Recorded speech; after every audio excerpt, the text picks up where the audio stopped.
South Asia is one of the most culturally rich and historically vibrant regions on Earth, a true cradle of civilization. Throughout the ages, it has witnessed the rise and fall of mighty empires, the grandeur of the Mughals, the opulence of the Mauryas, and the sophistication of the Guptas. But long before any of these powers existed, a remarkable civilization flourished here. One both widely known and deeply mysterious, the Indus Valley Civilization. Often considered the earliest civilization of South Asia, the Indus Valley people left behind vast, meticulously planned cities with sprawling public buildings, intricate drainage systems, and advanced urban infrastructure. These ancient ruins continue to captivate historians and spark debates about the identity, society, and legacy of the Indus people. From its emergence around 3300 BCE to its decline by 1300 BCE, the Indus Valley Civilization thrived in the northwestern regions of the subcontinent. But who were these people? What culture did they create? And how did they build such an advanced society so long ago? Let's explore the rise, life, and legacy of one of the world's earliest urban civilizations.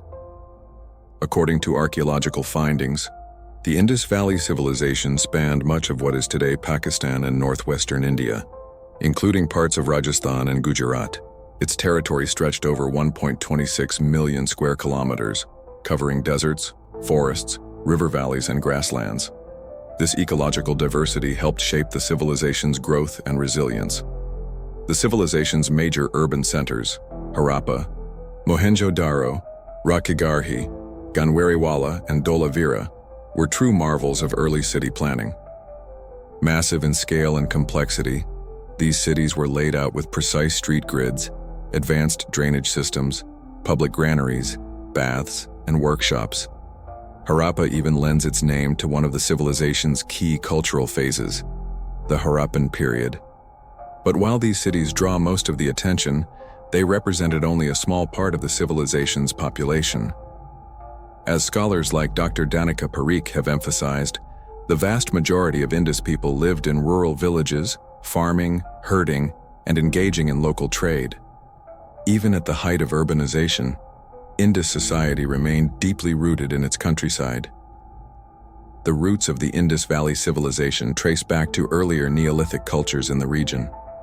One of the earliest known was the Mehrgar culture of present-day Pakistan, which emerged around 7000 BCE.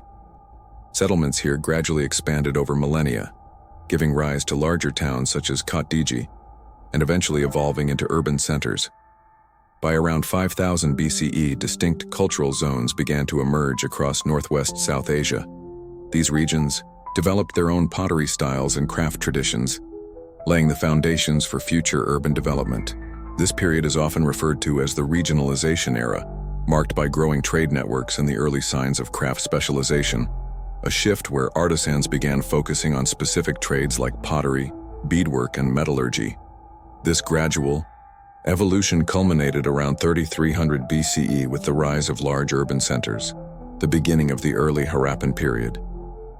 Cities such as Harappa and Mohenjo-Daro flourished during this time, becoming hubs of commerce, culture, and governance. Despite being separated by hundreds of kilometers, these cities were culturally and economically interconnected. Goods, technologies, and ideas flowed across the region through extensive trade networks. Artisans in one city could produce goods that were traded across the entire civilization. Specialized quarters within cities were dedicated to crafts like bead-making, metalwork, and ceramics. Beyond the cities, smaller towns and villages played essential roles as production centers and trade outposts. Rural communities remained vibrant, contributing agricultural products and raw materials to support the booming urban economy. British archaeologists first uncovered the ruins of Harappa and Mohenjo-Daro in the early 20th century, sparking global interest in this long-lost civilization. What they found stunned the world. Symmetrical city layouts, standardized weights and measures, and widespread evidence of trade with distant regions, including Mesopotamia.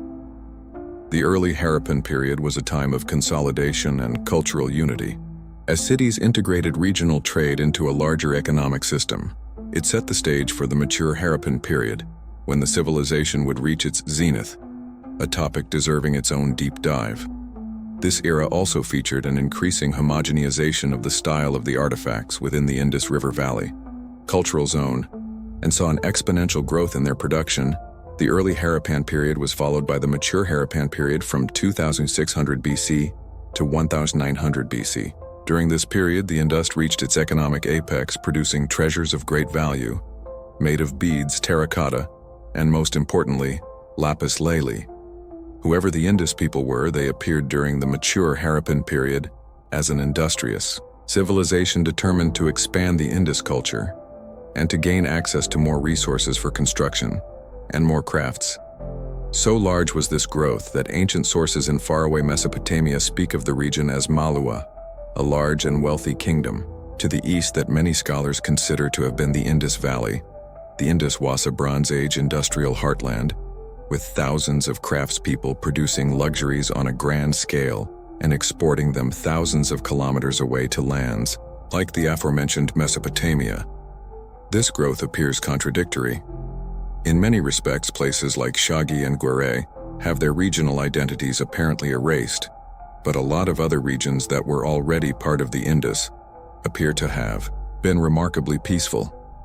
Thus, there is a possibility that some parts of the Indus were colonized by force, but we cannot be sure. The mature Harappan period was truly an age of innovation for the Indus, a time when its nomadic, rural, and urban components harmonized themselves in a triune symphony of cultural blossoming, mercantile magnificence, and artistic eloquence. Having given a short overview of the little we know of the Indus Valley's long history, let us now take a step out from the flow of time and paint a picture of what life looks like in this ancient civilization, both in the rural villages and the larger cities. Life in the villages in the Bronze Age. Indus was not that different from villages in South Asia, today defined by self-sufficient communities engaged in animal husbandry and agriculture. Studies by scholars like Cameron Petrie and Jennifer Bates have emphasized how some Indus Valley villages engaged in a form of agriculture known as intercropping. Intercropping is a method where farmers grow multiple crops at different stages of the year, while also leaving periods for the earth to grow nothing and rest for the replenishment of nutrients. This is a very sustainable and ecological practice, alluding to the fact that the ancient farmers of the Indus were just as innovative as the South Asian farmers of today, many of whom still use this same technique. Beyond farmers' ancient Indus, peoples lived nomadic or semi-nomadic lives. Unfortunately, we know very little about these nomads other than that they often served as transporters of important goods between villages and cities. Of course, the Indus River Valley Civilization is most known for its major cities, and for good reasons. These cities were diverse, with many having unique structures that others did not. For example, Mohenjo-Daro featured a large citadel and a great bath, while Devara had a large port. Ancient Ind cities were often divided into large quarters, with these special districts likely having been dedicated to the housing of administrators or specialized craftsmen in these sections. Some bureaus, like the one in Hera, which had a high concentration of seals, managed the production of various materials. These seals likely were used for bureaucratic purposes like showing authenticity or ownership of products, a sort of Mayan Indus guarantee. Other districts were likely used by specialists to make specific artifacts such as the beads and shell bangle characteristic of Indus, archaeological sites, as well as pottery that the Indus people used for food.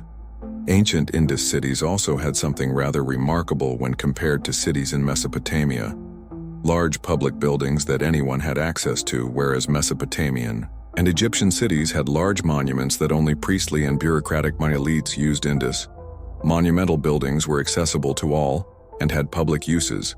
Places like the aforementioned Great Bath of Mohenjo-Daro, which had an extensive drainage and watering system, were initially thought to be elite or ritual spaces. However, they were later discovered to be open to the public and used by at least part, if not all, of the city's urban population. In summary, cities in the Indus River Valley Civilization were capable of receiving large amounts of raw materials from the surrounding region and then churning out endless quantities of beautiful craftsmanship that were sought all the way to Mesopotamia. Cities and villages during the mature Harappan period were interdependent, with the cities receiving surplus agriculture from the villages and sending finished goods out to them.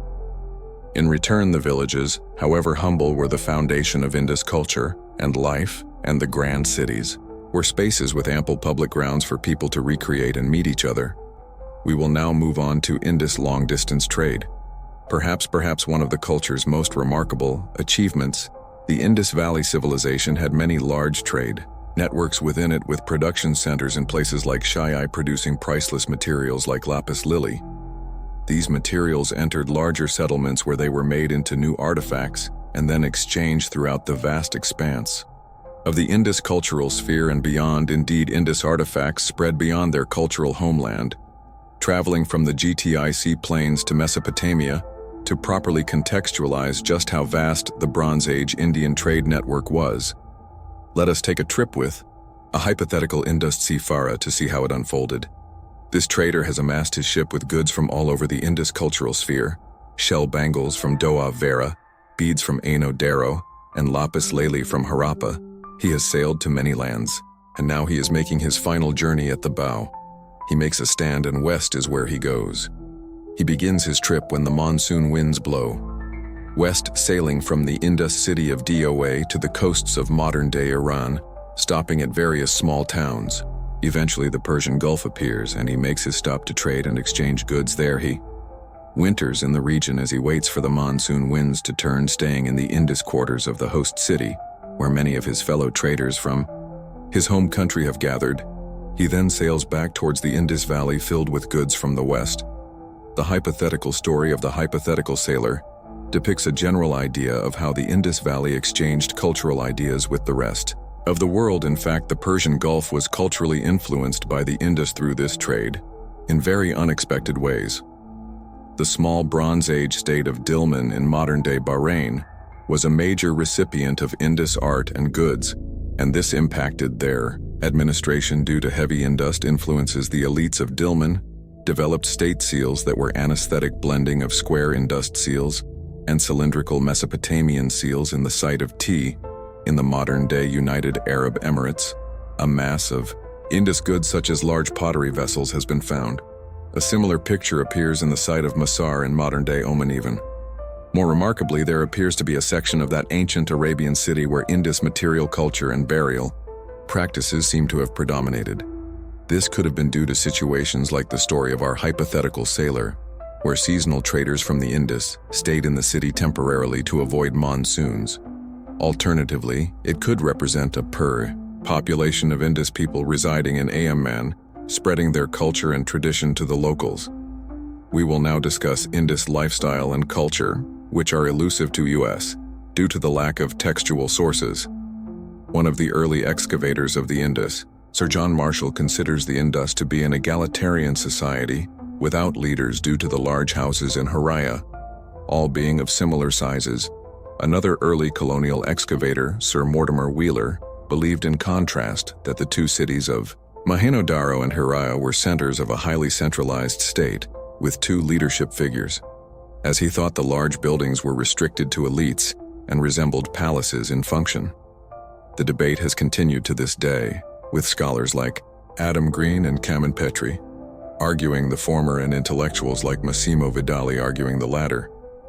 What we can say is that very few burials in the Indus have any sort of elite artifacts in them and are generally egalitarian, suggesting that class divides and severe social stratification were not prevalent in the Indus civilization, and that people enjoyed broad equality. In addition, the overwhelming majority of Indus denizens lived not in cities, but in small villages where life seemed to be largely egalitarian. The Indus River Valley's still undeciphered writing system is also worth bringing up in the archaeological record. This mysterious script usually appears in small sections on seals, and some inscriptions to this day academics have yet to determine what these symbols mean, with some scholars even questioning whether they represent a formal writing system. At all, the Indus religion and how it was practiced is also unknown to us. Some clues exist in Indus seals, which show a man sitting cross-legged and holding back a bull and a tiger. This man has been interpreted as Shiva, a god from later Hinduism. However, this is unlikely, as Shiva as a deity only appeared in the early Common Era, well after the disappearance of the Bronze Age Indus River Valley Civilization. Many statuettes and terracotta figures appear in Indus cities and may have had votive purposes, suggesting some sort of naturalistic cult due to their exaggerated features indicating fertility. The Great Bath may also have had a ritual purpose, but this is very difficult to prove. Another point of debate is whether the Indus was a peaceful society. Archaeologists have uncovered both tools that can be used in fighting and weapons in the region, casting doubt on initial theories that the Indus people were entirely pacifist. However, these supposed weapons of war are not that widespread and only appear in cities. As such, it may be the case that they were hardly ever used, and that the Indus Valley Civilization was able to manage its affairs with relative peace. The image we get from the Indus is mysterious and murky, but this large, expansive culture was likely a decentralized and largely calm civilization. With the end of the mature Harran period, the Indus Valley seems to have entered a period of decline. The so-called late Harappan period from 1900 to 1300 BC was a period of apparently slow urbanization. This is not a uniform process, as many urban centers were abandoned very gradually, with parts of cities falling out of use.